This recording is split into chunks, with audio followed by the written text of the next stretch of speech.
Hello everyone, welcome to my web design tutorial. In this video I'll be showing you guys how to insert image to your web browser using HTML. So without more said, as you can see here, I have my page, my web page, my HTML page already open.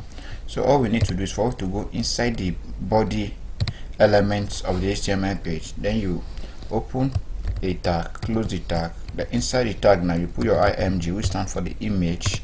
Then we'll put the source, that is the part of where we can get the image. We'll put equals to, then double columns here.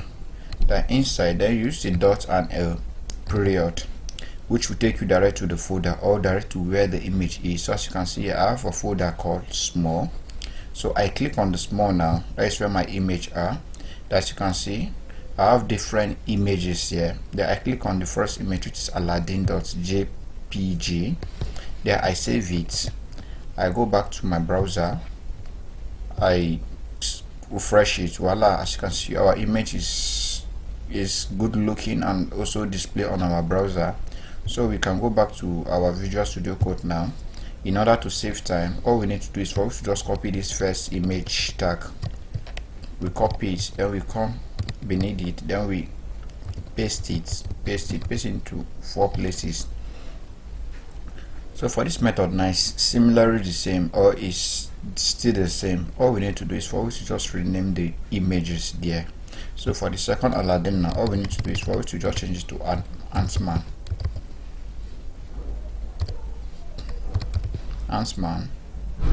Then for the third one now, we can change it to X-Men. Then for the fourth one, we can change it to Thor.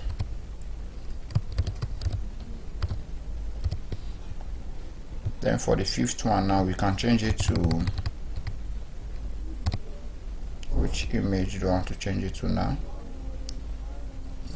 And we can change it to Aquaman. Then you save it now. Go back to your browser. Then you refresh it. Voila, as you can see, all my images are displayed on my web page and they are good looking. So I hope you find this video helpful. Don't forget to like and subscribe. I will see you on my next video. Thank you.